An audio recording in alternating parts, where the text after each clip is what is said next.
we ended up like getting in a fight at the office, and every once in a while it would devolve embarrassingly into some sort of wrestling match. And for the first time must have been like 25 or something, but for the first time I'm a little bit taller than him, and I pinned him, and he wasn't able to move, and he gave up. Ever since then, we've been pretty cool. Scratch Entrepreneur. True stories of remarkable people who dropped everything to turn an idea into a healthy, profitable business.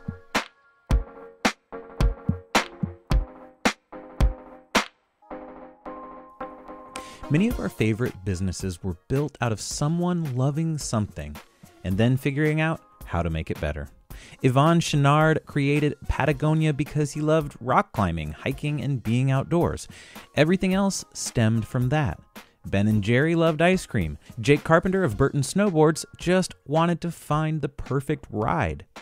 There are lots of reasons for someone to start a business, but loving something and then working to make it better is one of the most fulfilling. If you own a business, why did you start yours? What did you love, and how are you making it better? The answers can drive you and frame the direction you go in the future. Our guest today loves music, specifically early 90s grunge and all of the many steps in its evolution into the modern indie rock style.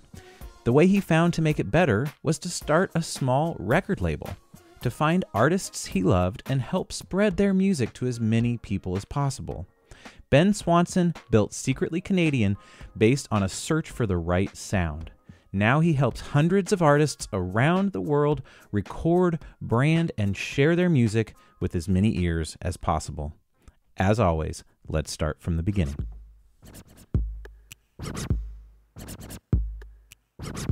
My mom was a HR director. My dad started a health supplement mail order business with his brother called Swanson Health Products. It's still going.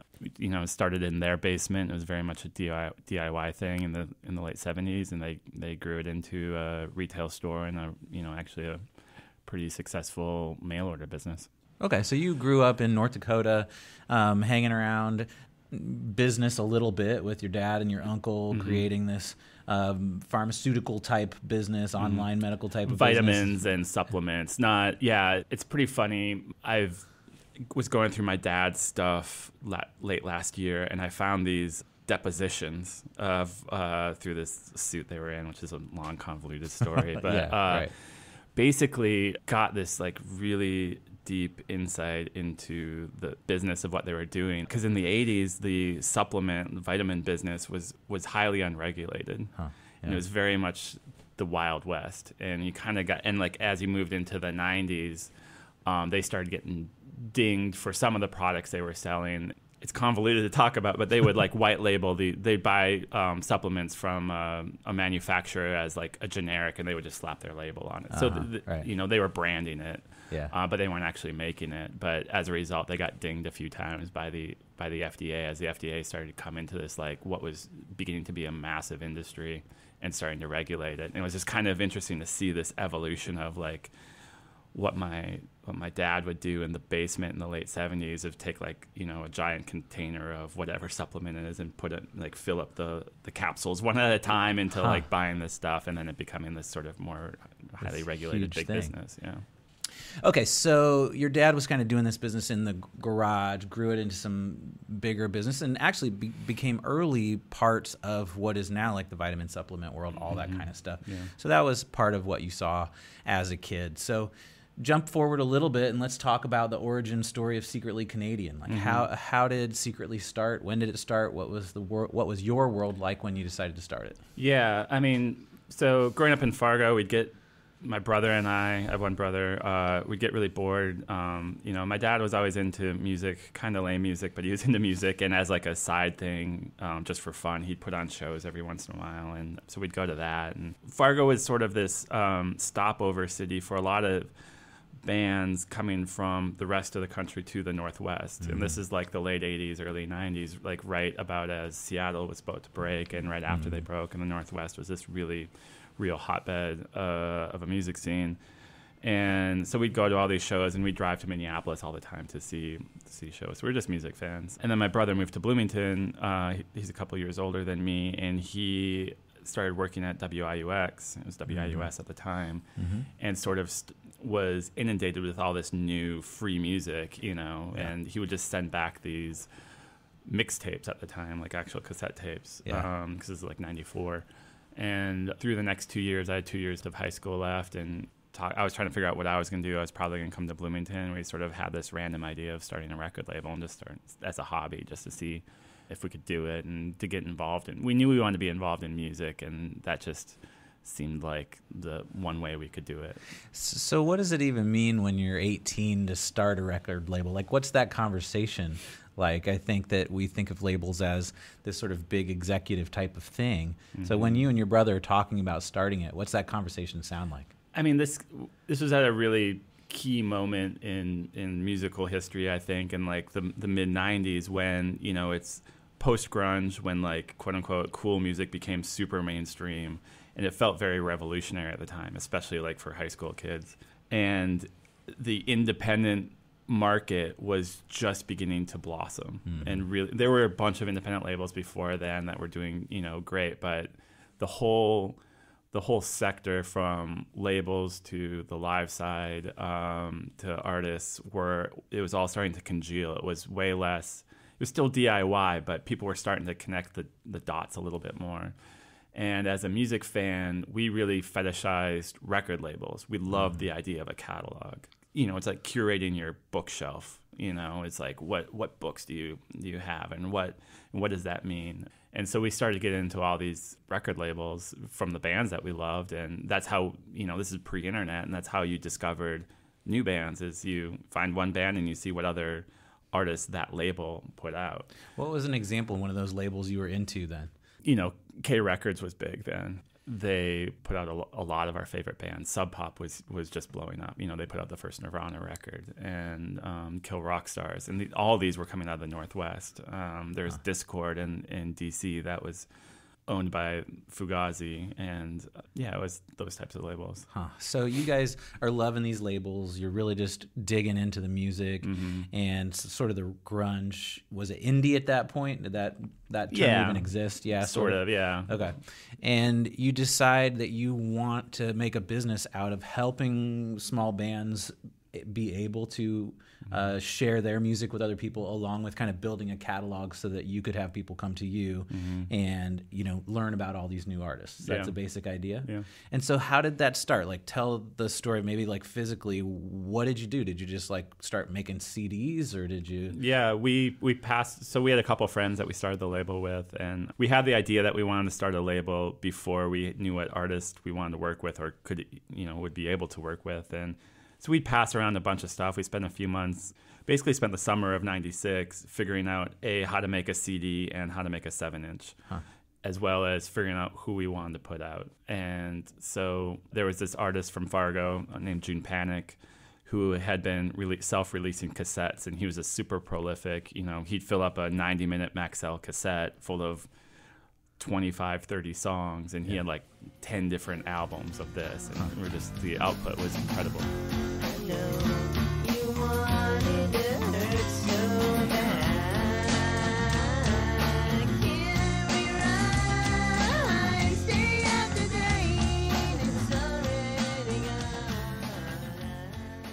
So we asked him. He was our first CD, and then we fell in love with this really cryptic 7-inch that came out by this artist named Songs Ohio. And through a friend of a friend, we found his email, and we would play that 7-inch over and over and over again. And we reached out, and his name was Jason, and he basically wrote back and said, "I'm playing at this record shop in New York in 2 weeks. If you come out to that, I'll give you the master tape, and you can put out the 7-inch." Holy cow! And so we jumped in the car, drove 14 hours to New York, met him for the first time, and he gave us the tape miraculously, and we ended up working with him until he passed away a few years ago.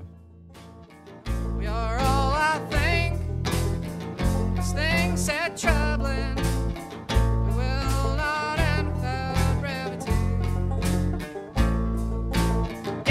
The smell of hope through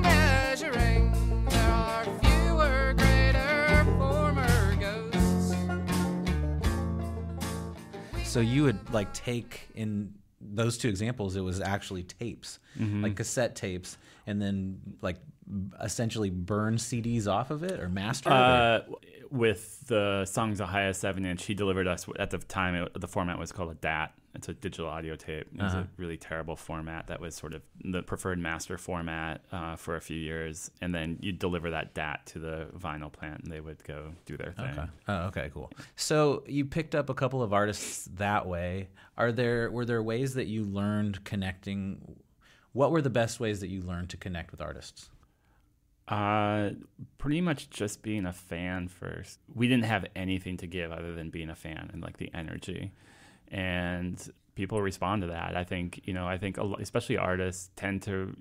It's not flattery. I guess it can be flattery, but they want to surround themselves with people that understand what they're doing at a real deep level, and that it's not just business. And the business fundamentals need to be there, but most musicians really want to be involved with people that get what they're doing. Yeah.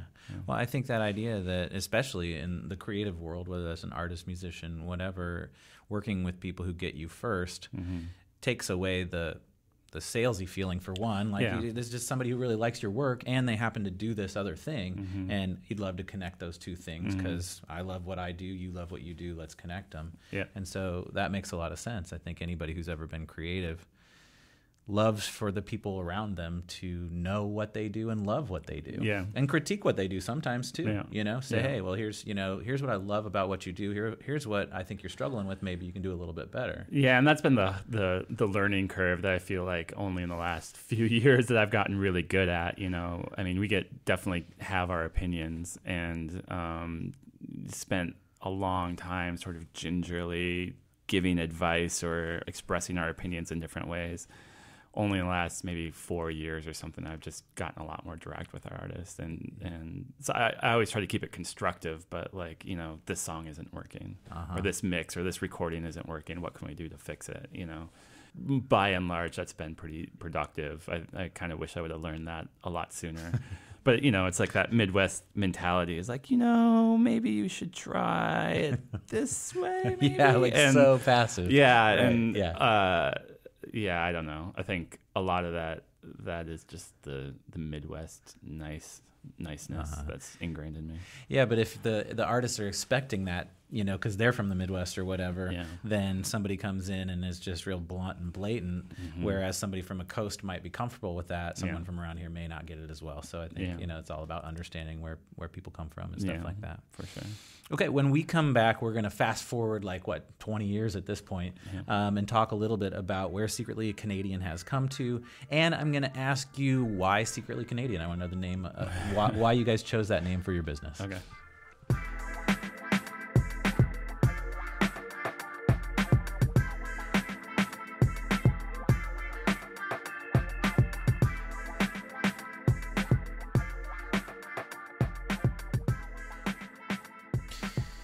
All right, we're back with Ben Swanson from Secretly Canadian. Ben, again, thank you so much for being with us. Thanks for having me.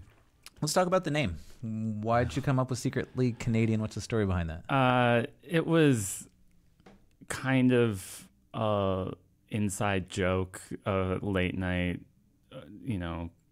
conversation that you can only have when you're 19 in college, and trying to understand what put our finger on the Canadian culture. There's all these great Canadian comedians, Canadian musicians, Canadian directors and stuff like that.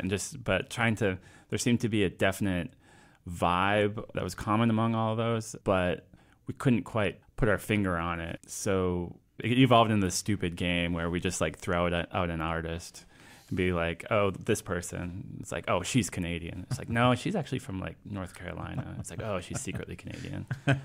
So that was kind of like that. And then it was also this sort of evolution of this passage in Catcher in the Rye where Holden Caulfield sort of meditating on how everyone has a secret talent, like he's a secretly great whistler or secretly great at yo-yo and stuff like that. So it was kind of these two things sort of swirling around at the same time. All came together. And but like after a while, it would just be like this dumb joke. Someone would talk about an artist and like, oh, she's definitely secretly Canadian.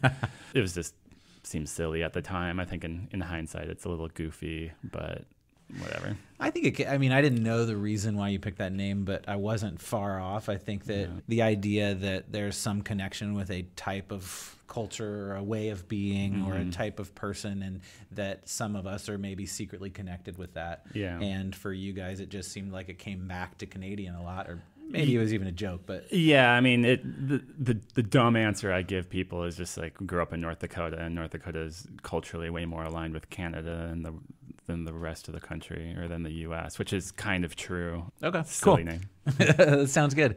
So you work with your brother, and you've worked with your brother from the beginning. You just told the story of kind of how you started things together. And in a second, we're going to move forward to today and talk a little bit more about what the business looks like now.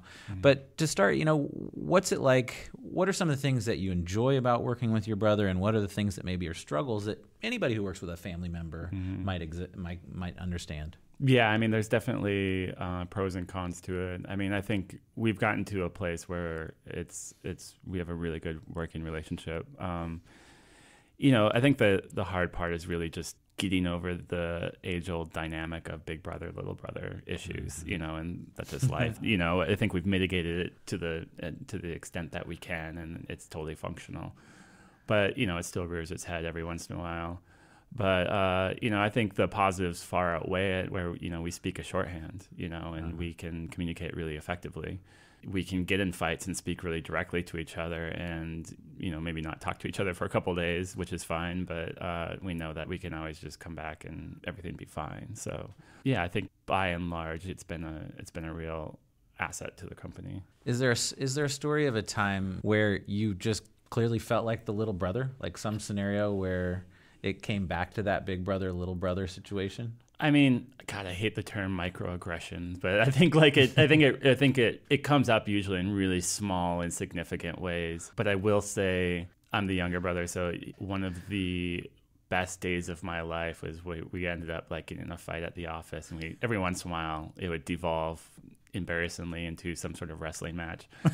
And for the first time that must have been like 25 or something, but for the first time I'm a little bit taller than him, and I pinned him, and he wasn't able to move, and he gave up. And it was the first time that like I'd been taller than him for probably 10 years by that point, but like where I sort of physically overtook him. And ever since then, we've been pretty cool. So I love it was that. actually like one of the top 5 highlights of my life, probably.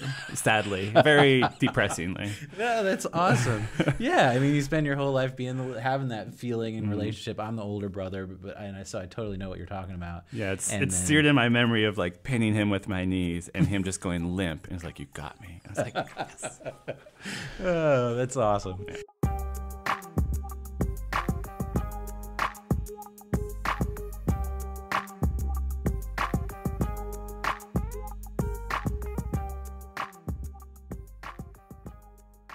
Some years into Secretly Canadian as a business, started in the 90s.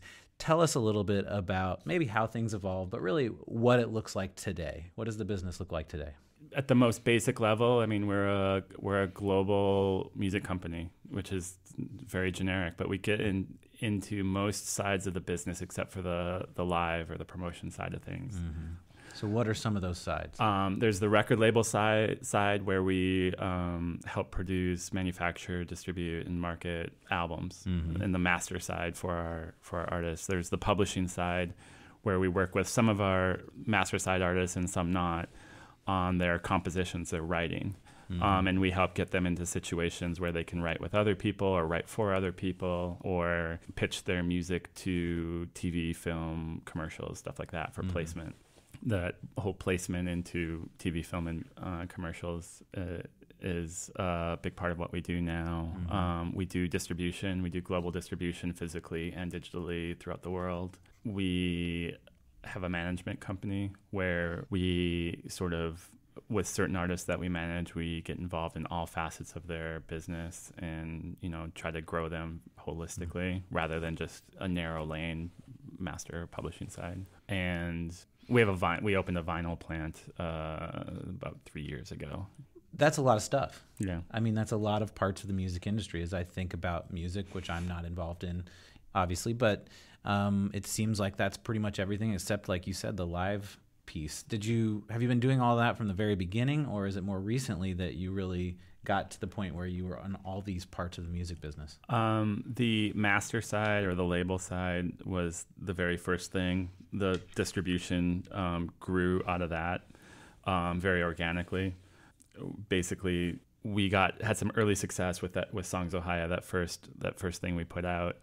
And, we'd get these random faxes from Amsterdam, this distributor in the Netherlands being like, we want to buy 100 of these. I'm like, how did you even hear about us? And we learned pretty quickly that we needed more volume of releases to get paid and for distributors to pay attention to us. And at the time, there was all these little labels popping up and there was this whole little community. And there was 4 of us running the Secretly Canadian at the time, and usually these other labels were just one-man shows, and so we had these channels open to us, and so we'd take their product and distribute it, which is a very kind of almost obvious story, but it happened very, very organically. We got into the publishing and management side, in the last 5 years. That's more recent, and the vinyl plant is 3 years ago. So who's the artist that is your ideal client? Bon Iver is an ideal client. He's amazing to work with. He's an incredible musician, incredible artist, super friendly, doesn't have an ego, and, he sells a lot of records. He does great business. So all those things come together. How did Bon Iver come to you guys?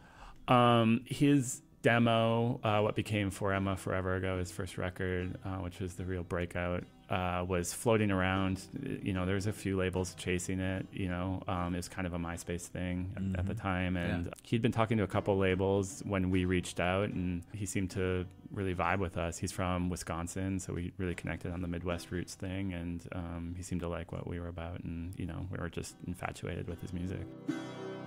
Come on, skinny love, just let's sing it.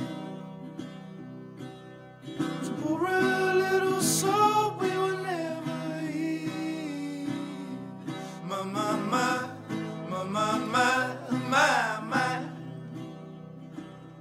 staring at the sink of blood across the needle.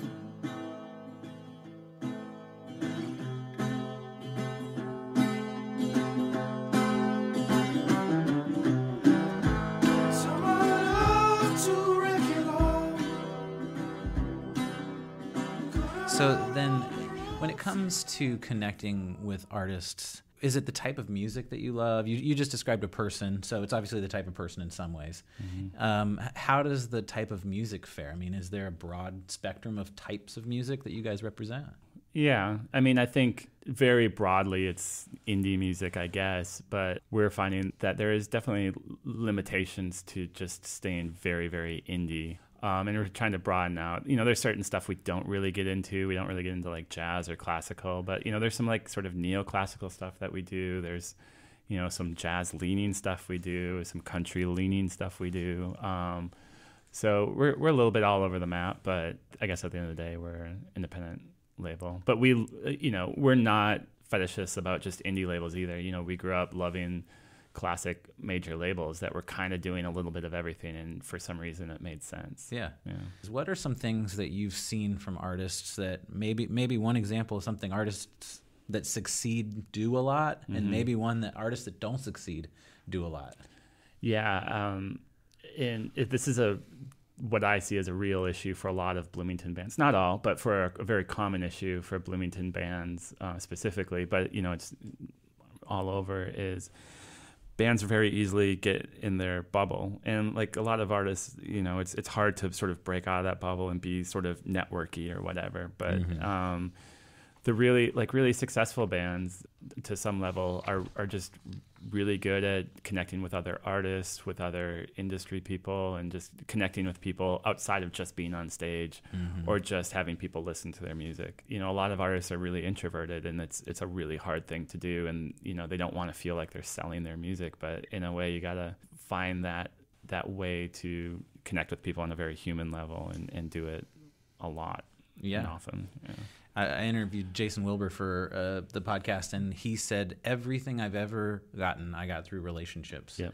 And it was a funny thing to hear from a musician Yeah. in some ways, because it's like, well, wait a minute, you're like behind your guitar. Maybe you have a relationship with a couple of people, but you're in a band. Like, isn't that the whole relationship? And Yeah. that's the same thing you're saying. Yeah, and more often than not, there's no money in it, right? And so you want, and sort of like when we were first starting, all we had to give was our enthusiasm. And for a lot of small artists, all they really have to give is their music and their enthusiasm for other people, you know, or to bring people into, you know, to be enthusiastic about them. I think the more you can sort of make a real concerted effort to just get to know people and get to know the industry that you're, you know, at the end of the day, I think a lot of artists forget that the dream is for them to do this full time, but a lot of artists forget that what that means is like this becomes your job, or the dream is for this to become your job. And there is a lot of stuff that other than just sitting in the studio and recording that comes with that. And I think the really successful artists take that very seriously. Who are the key types of people that an artist should connect with in the industry that maybe they don't usually connect with? I think the easiest, like the low-hanging fruit that sort of brings the highest return would be other artists. Yeah. You know, we find out about a lot of like younger artists and bands through our artists. And that like those bigger artists will take them on tour and they will play on their record or record their record. They'll be their biggest collaborator. Yeah. Artists love connecting with other artists, and if you can plug into like sort of their network on the basis level or whatever, then you can skip a few steps that way. Okay, cool. So we're going to take a quick break. When we come back, we're just going to talk a little bit about being the owner of a multinational business and what that looks like. Yeah. And then we'll go. So we'll be right back. Cool.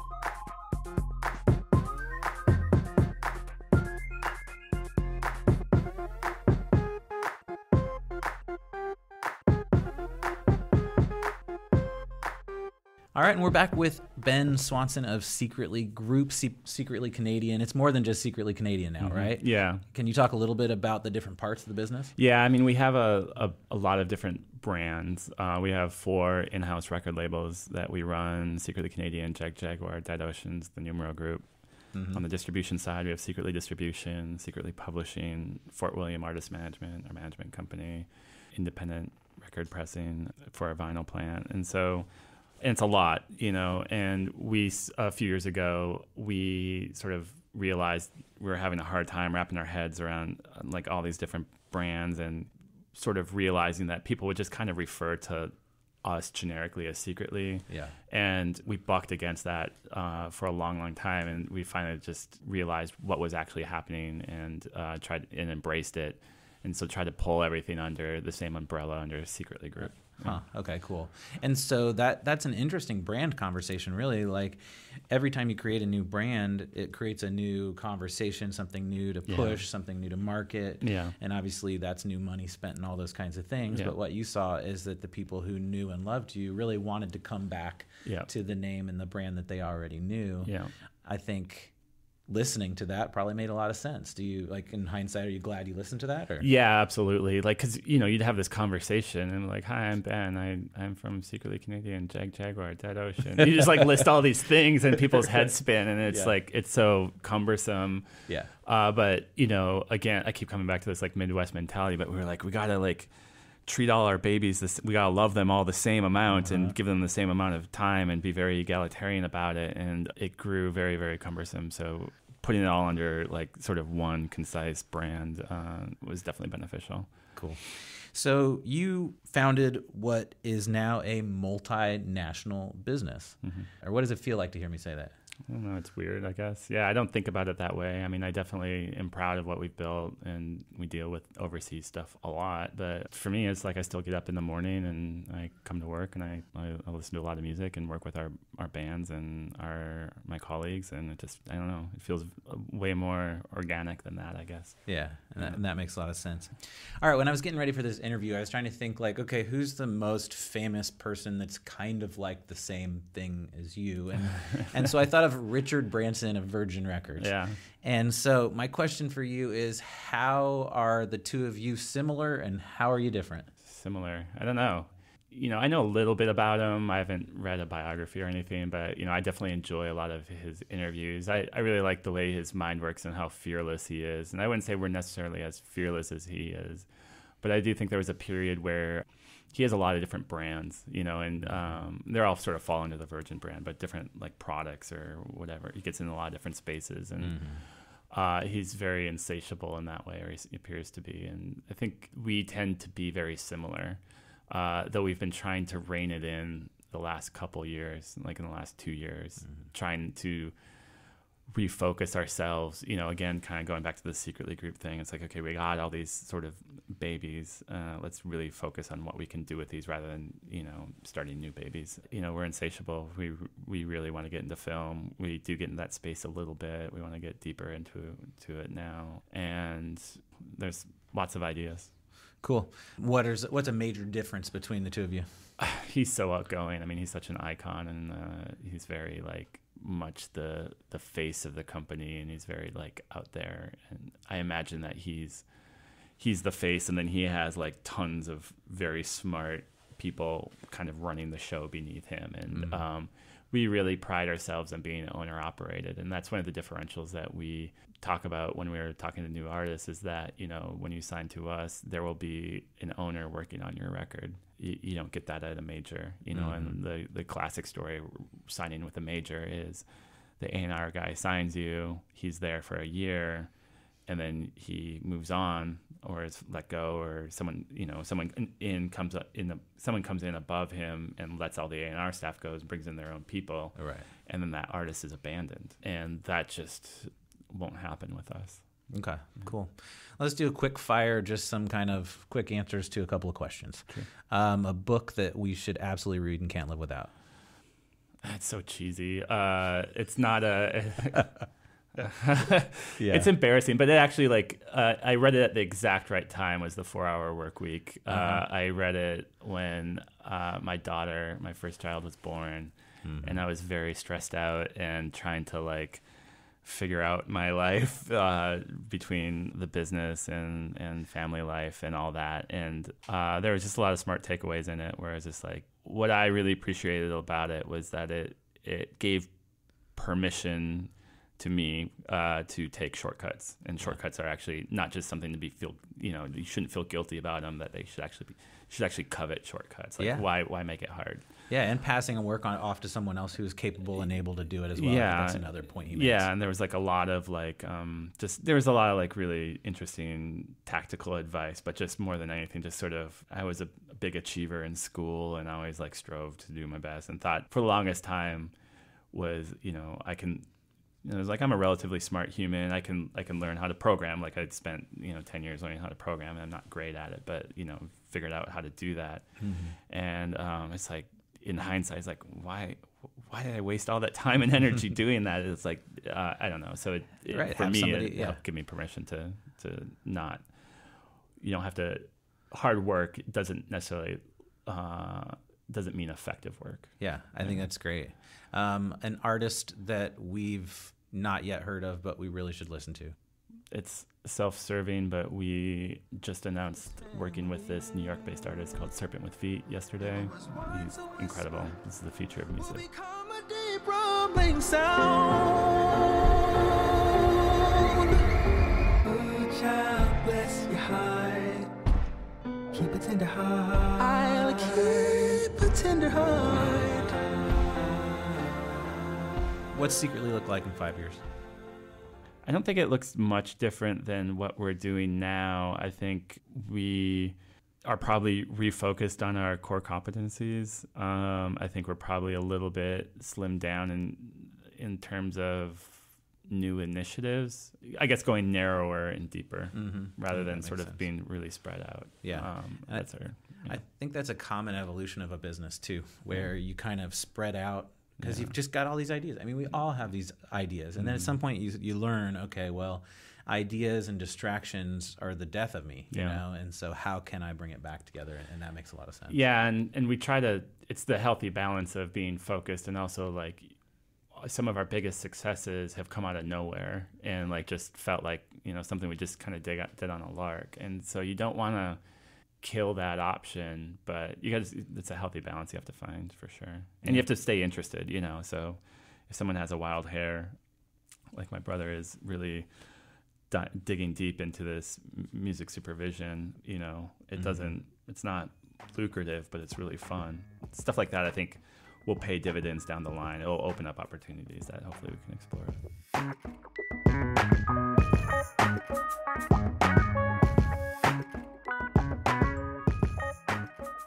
If someone wants to find you, maybe they're an artist that really thinks that you'd be a good connection, or someone just wants to look at the music that you guys distribute and manage and see what's out there, how can they do so? Just Googling me probably be the easiest thing, but just secretlycanadian.com or checkjaguar.com or deadoceans.com. Secretlygroup.com is probably the easiest one. It'll connect you to everything you need to know, but Google will get you there for sure. Ben, thank you so much for spending an hour with us and just chatting through the story of Secretly Group. Cool. Special thanks to Ben Swanson for taking the time to share the Secretly Group story with us. This show was produced and edited by me, Jeremy Goodrich. The music is by my high school buddy Mark Vinton and Secretly Group artists June Panic, Songs Ohio, Bon Iver, and Serpent with Feet. If you enjoyed this podcast, there are a couple of things we need you to do right now. First, subscribe to Scratch Entrepreneur on iTunes, Stitcher, Google Play, or wherever you listen to podcasts so you can hear future episodes as soon as we release them. While you're there, please give the show a review. We'd love to know what you liked, what you didn't like, and what you want to hear next. Until the next time, we truly appreciate you listening.